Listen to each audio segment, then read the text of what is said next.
किधार साधु वेश को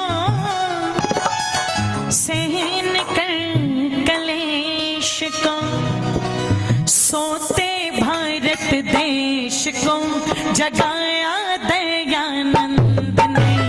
धार साधु वेश को सहन कर कलेश को, सोते भारत देश को जगाया दयानंद ने। धार साधु वेश को सहन कर कलेश को, सोते भारत देश को जगाया दयानंद ने। जगाया दयानंद ने, जगाया दयानंद ने, जगाया दयानंद ने, जगाया दयानंद ने।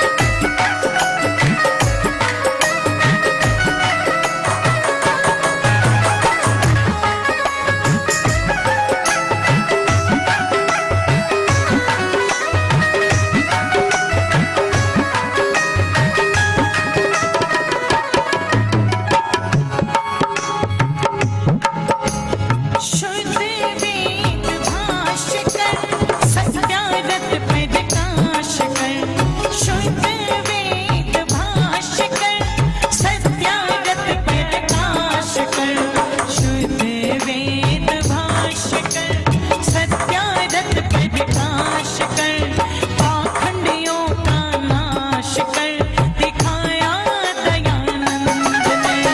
धार साधु वेश को सहन कर कलेश को, सोते भारत देश को जगाया दयानंद ने। धार साधु वेश को सहन कर कलेश को, सोते भारत देश को जगाया दयानंद ने। जगाया दयानंद ने, जगाया दयानंद ने।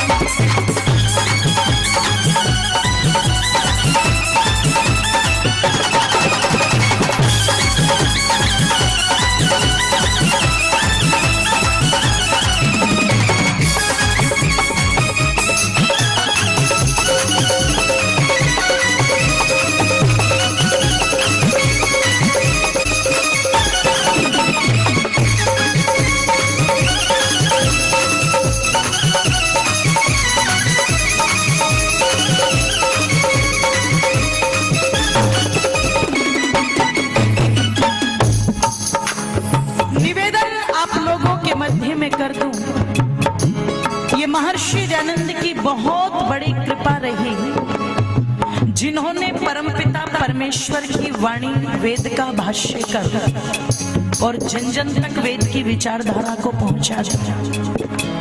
नहीं तो लोग स्वर्ग का अर्थ ही न जान पाते और भटके रहते कैसे।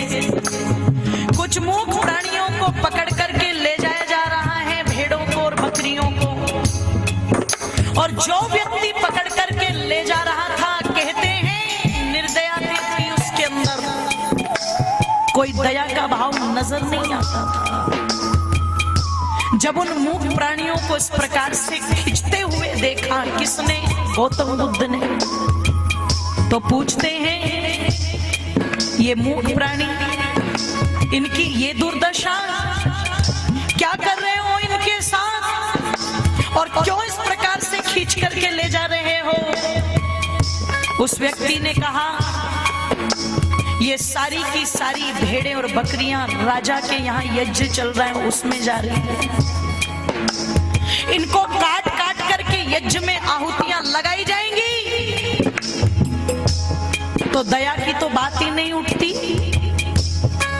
गौतम बुद्ध ने कहा यज्ञ में लगाई जाएंगी, इनका क्या दोष और इनको काट करके यज्ञ में आहुति लगाने से क्या हो जाएगा?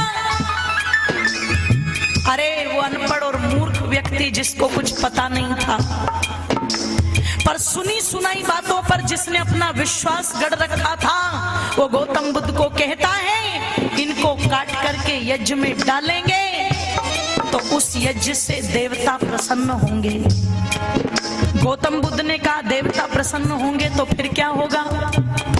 बोले यज्ञ करने वाला यजमान और कराने वाला पंडित स्वर्ग में जाएगा। गौतम बुद्ध तुरंत कहते हैं अगर ऐसे यज्ञ को मानता। उस व्यक्ति ने कहा तुम यज्ञ को नहीं मानते, यज्ञ का विधान तो वेद में आया है। ओहो, गौतम बुद्ध ने पढ़ना तो दूर की बात, आर्यों वेद देखे तक भी नहीं थे, पर बिना देखे बिना जाने घोषणा कर दी अगर ये बात वेदों में लिखी है तो मैं ऐसे वेदों को भी नहीं मानता। वो व्यक्ति कहता है क्या कहा? तुम वेदों को नहीं मानते?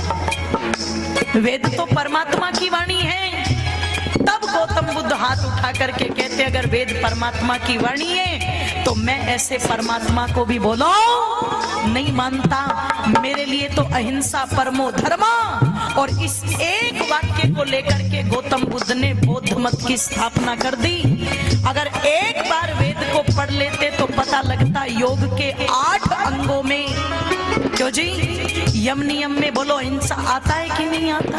वेद की विस्तृति पर जानने का प्रयास नहीं किया और तुरंत बौद्ध मत की स्थापना कर दी। पर जब यही घटना महर्षि दयानंद के सामने घटी, राजस्थान धौलपुर ले जा रहे पकड़ करके, ऋषि ने कहा कहां ले जाते हो? बोले यज्ञ में। कहां लिखा है? वेद में। दिखाओ जरा वेद में कहां लिखा है।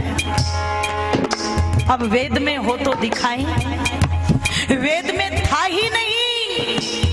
इसलिए धन्यवाद देना ऋषिवर दयानंद को जिन्होंने परमात्मा की इस पवित्र पावन वाणी को बचा लिया और हमारे सामने रख दिया, जिसके कारण आज हम ये जान पाए कि वेद क्या है। ये वेद की व्यवस्था दी ऋषिवर ने हमें। और क्या किया? तालियां खोल दीजिए एक साथ, सभी अपनी तालियां ऊपर की ओर। ये बात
कि पता लगा जो ऊंच नीच की दीवार खड़ी कर दी गई थी और एक बहुत बड़ी भ्रांति समाज के अंदर फैला दी गई थी, हम ऊंचे हैं और ये बोल दो जरा नीचा है, हम बड़े हैं और ये छोटा है, और हम ब्राह्मण हैं, क्षत्रिय हैं, वैश्य हैं और ये शूद्र हैं, इनको परे करो। हरियाणा के अंदर डबवाली एक जगह पड़ती है और मैं वहां पर गई तो महाशय जी के नाम से वहां पर एक बिरादरी है। उन लोगों को एक समय में बड़ा छोटा समझा गया।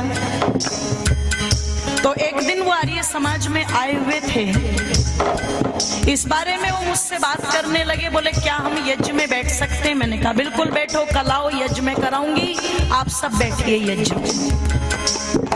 उनको यज्ञ में बैठाया तो हमने फैसला लिया आज रात्रि का कार्यक्रम इन्हीं के पड़ोस में करो। अगर आर्य समाज में नहीं लोग आ सकते तो आर्य समाज को ही चार दीवारी से निकाल करके बाहर ले चलो। और रात्रि का कार्यक्रम जब वहां पर किया तो मैंने बताया, मैंने कहा आपको महाशय जी के नाम से चिढ़ाया जाता और तुम चिढ़ते हो, पर चिढ़ने की जरूरत नहीं है। आर्य समाज के अंदर सोनी परिवार में पैदा हुए कौन? पंडित रामचंद्र देहलवी जी। मध्य प्रदेश नीमच में सोनी परिवार में पैदा हुए, पर पंडित रामचंद्र देहलवी जी के नाम के सामने भी महाशय जी लगता था। और मैंने कहा कई सारे उपदेशक आर्य समाज के कार्यकर्ता वो थे जिनके नाम के सामने बोलो महाशय जी लगता था। और मैंने कहा महाशय जी छोटे व्यक्ति को नहीं कहा जाता, महाशय जी जो अपने विचारों से अपने आचरण से महान है उसी की उपाधि महाशय जी होती है। अरे गहरे नथु खैरों की उपाधि बोलो नहीं होती। अरे पढ़ना हो तो ऋषि दयानंद को पढ़ना। ऋषि दयानंद कहते हैं जिसके विचार ऊंचे हैं वही व्यक्ति ऊंचा है, और जिसके विचार नीचे हैं बोलो वही व्यक्ति नीचा है। अरे जिसके विचार बड़े हैं वही बड़ा, और जिसके विचार छोटे बोलो वही छोटा। और ये जाति बिरादरी है क्या? ये तो हमने दीवारें खड़ी कर दी। पता लगा हमारे घर के अंदर जो व्यक्ति साफ सफाई कर दे, जो महिला घर का सारा कूड़ा कचरा उठा दे, हम उसको अपने बर्तनों में रोटी खिलाने को तैयार नहीं थे। कहते एक दिन एक घर पर काम करने के लिए जो महिला आती थी सारा काम कर दिया, भूख लगी तो पेड़ के नीचे बैठ करके रोटी खाने लगी। जब रोटी खा रही थी तो उस घर के मालिक का बच्चा आया और आकर के रोटी खाती उस महिला की तरफ देखने लगा। ध्यान से सुनना जोधपुर वालों। कहते हैं जब बच्चे ने उस महिला की तरफ देखा तो महिला को दया आई। माताएं तो ममता से भरी होती हैं। जब दया आई तो उस बच्चे से पूछा बेटे रोटी खाओगे क्या? अब बच्चा तो बच्चा था, उसने कहा हाँ खाऊंगा। ये बच्चों की आदत होती है, माँ कितनी भी अच्छी चीज क्यों ना खिलाए बिल्कुल नहीं खाएंगे, पर पड़ोसियों की चीज देख करके ललचाते हैं कि नहीं ललचाते हैं? बड़ी अच्छी लगती है बचपन में दूसरों के घर की रोटी। तो बच्चे ने तुरंत कहा हाँ खाऊंगा। उस महिला ने डरते डरते एक छोटा सा टुकड़ा बच्चे को दे दिया, ले बेटे। और संयोग ऐसा था कि बच्चे ने वो टुकड़ा जैसे ही खाया ऊपर से माँ ने देख लिया, दौड़ी दौड़ी आई नीचे, बच्चे के कान पकड़े और चाटा मारा गाल पर। भंगन के हाथ की रोटी खाएगा, धर्म भ्रष्ट करेगा, नीच बनेगा, शूद्र बनेगा, क्या किया तूने ये? इसने कहा माँ एक ही तो टुकड़ा खाया है। अरे बोले एक खा, आधा खा, धर्म तो भ्रष्ट हो गया ना। ये बच्चा क्या कहता है माँ ये बता, इतने दिन हो गए इस महिला को हमारे घर की रोटी खाते खाते, जब आज तक ये हमारे घर की रोटी खा करके चौधरन नहीं बनी, तो इसके हाथ का एक टुकड़ा खा करके मैं भंगी कैसे बन गया? पहले ये बता, पहले ये बता, और बात तो बाद में बता। अच्छा तालियां बजानी है क्या? सारे बजाओ। अब ठीक है। चिंतन करना, विचार करना, समाज को जो नीतियां खोखला कर रही थी उन खोखली नीतियों को ऋषि ने जड़ से उखाड़ करके फेंक दिया। और मानव धर्म का पाठ पढ़ाया। मनुर्भव, तुम मनुष्य बनो जो परमात्मा ने तुम्हें बनाया। और क्या किया ऋषि ने तो कहा, ताली